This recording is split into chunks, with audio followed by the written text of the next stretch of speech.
Okay, well, I just made two movies and neither has volume. So this is a final exam, try three for history of the English language, and on the other computer, I'm doing something else so that I can read the questions. Now, you have the questions already. They are on the announcement page for um, the class and the history of the English language. The latest announcement, it was a little confusion on the first one because I said part one. The essay question is in part two. Um, you have two prompts. You want to come up with a good strong essay in about 750 words. You have two really important areas to look at here that we've discussed a lot over the last weeks.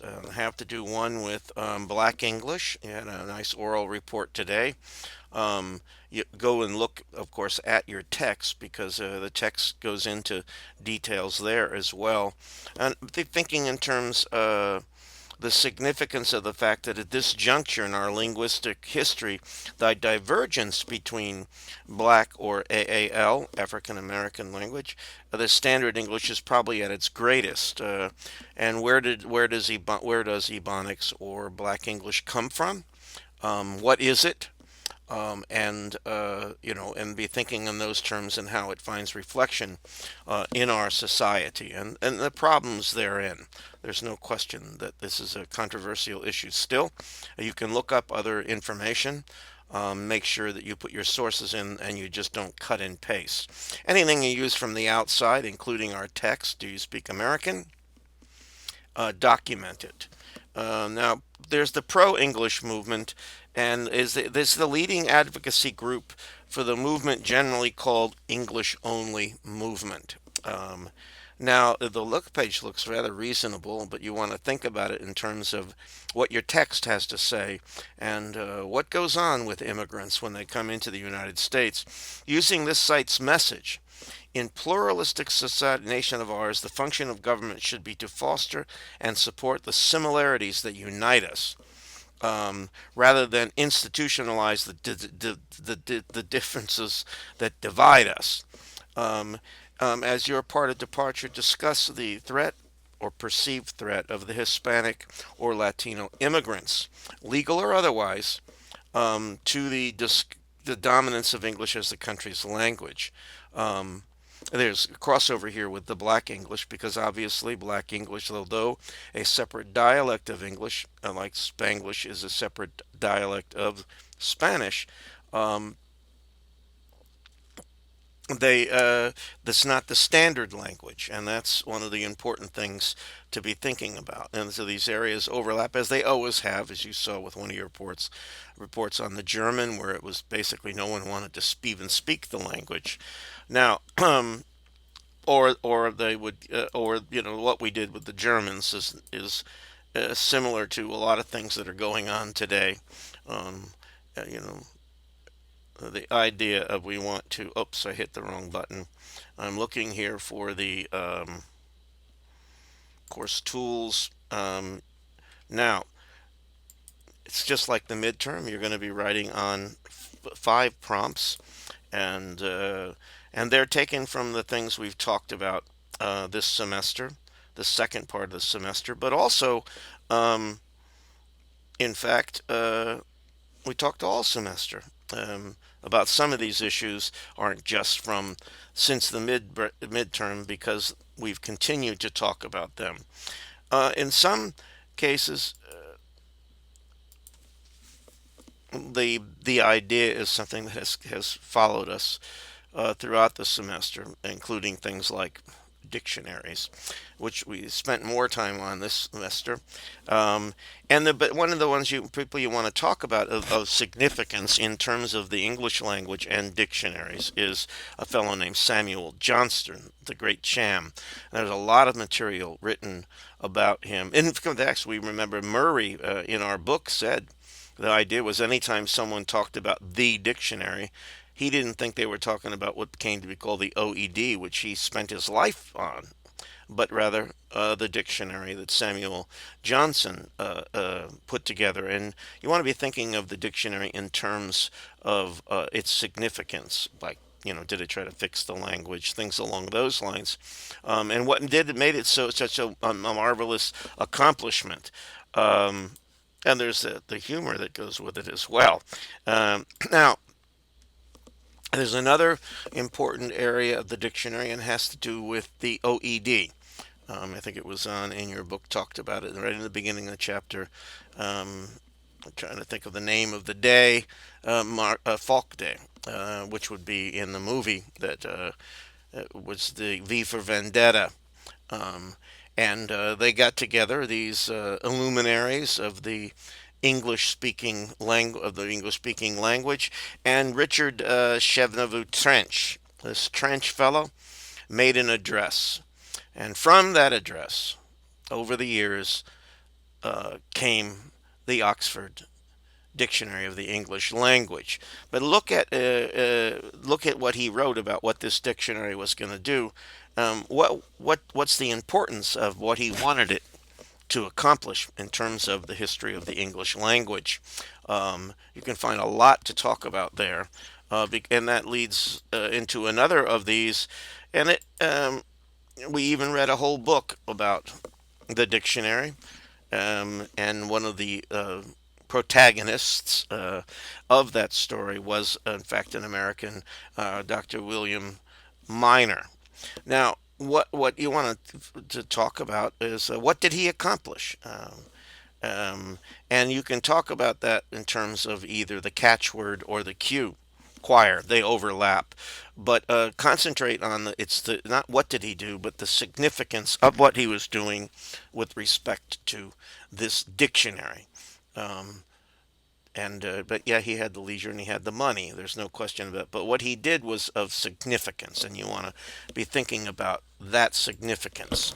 Um, Now, another area we talked about that was important, and that had to do with Lowland Scots, um, that language in which the great Robert Burns wrote, but also the impact of the Lowland Scots, what we call a lot of times Scots Irish. They were Protestant, they weren't Irish.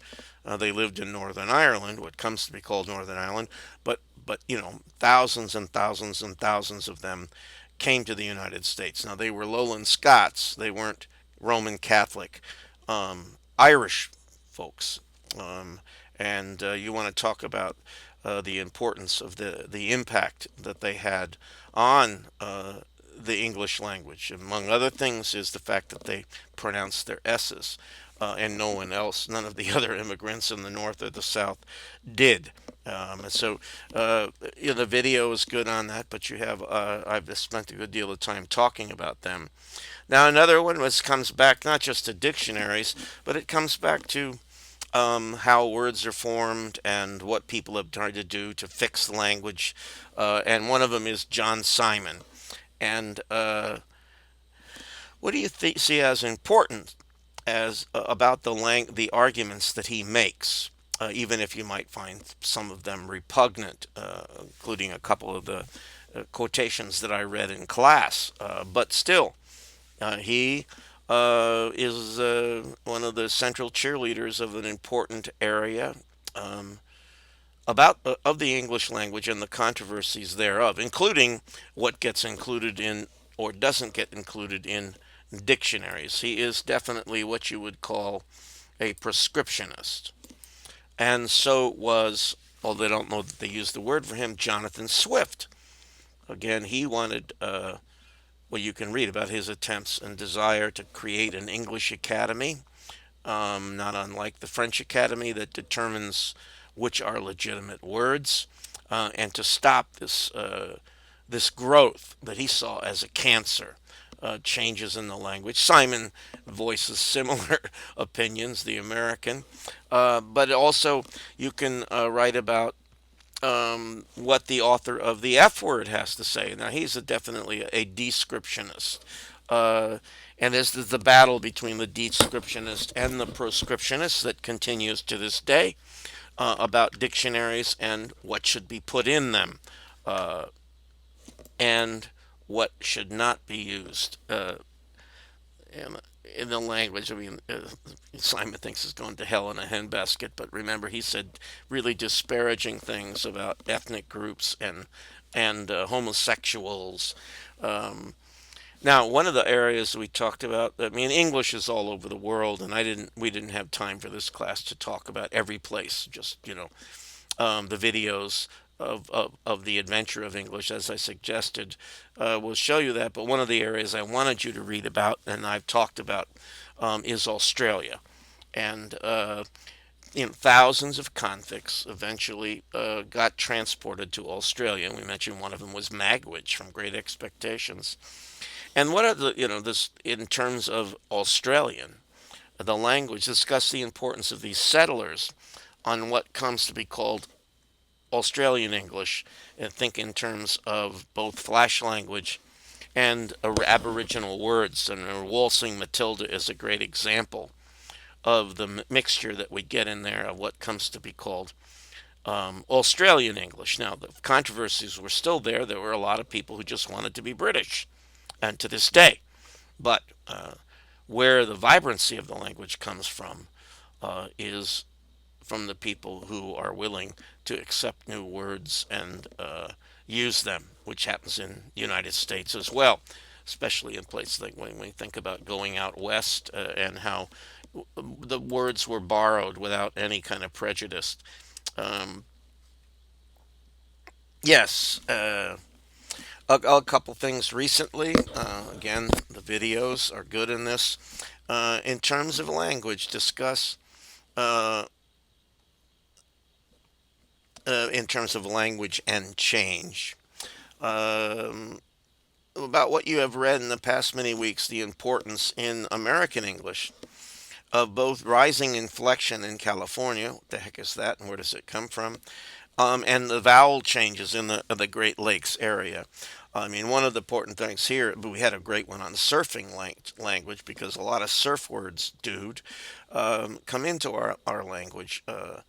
The It has to do with change, um, and I mean, when you look at the the vowel shift that they say is going on in the Great Lakes area, you notice that one little vowel changes in one word, then there has to be corresponding changes in others to mitigate confusion. So really, in here we can see that rising inflection, and that would be Valley Girls and things. They add all these things, add to the language. And then all words don't stay, but they have it seems like silly to talk about Valley Girl or surfers for that matter, but the words from um, these areas or the sport um, have a staying power in the English language. Doesn't mean no. I don't know that too many talks about being stoked anymore, but it slips out of my mouth now and again because it was part of my vocabulary um, growing up. A couple others, and we had a good discussion about ebonics today. Um, and you want to look into the ebonics controversy a bit. Um, Discuss what is the importance of it in terms of the English of language and, in fact, Black English. Um, what you've learned from reading the text is that Black English isn't gibberish, it's not laziness, it's not because of ignorance, and we saw the court case, for instance, in Detroit. Um, but it's not a separate language either, and that was part of the what would call the Ebonics controversy. But it is about language and change, um, and it's connected with one of the essay questions that's broader. Um, and then you want to see about the fears stoked by anti-immigration and the fears that we saw in the language first movement that what from what you've read in Do You Speak American about this, what the whole idea of the Reconquista movement, and that, like, the town in Texas where the mayor, it was just a small little place, so the official language is now Spanish, and how, well, important that was, and silly, but you have the president of Mexico and Carlos Fuentes, a great author, um, egging on or praising, applauding the idea that the Mexicans are going to invade where they used to be and reconquer, and that Spanish is going to dominate. Now, that goes against a lot of important point.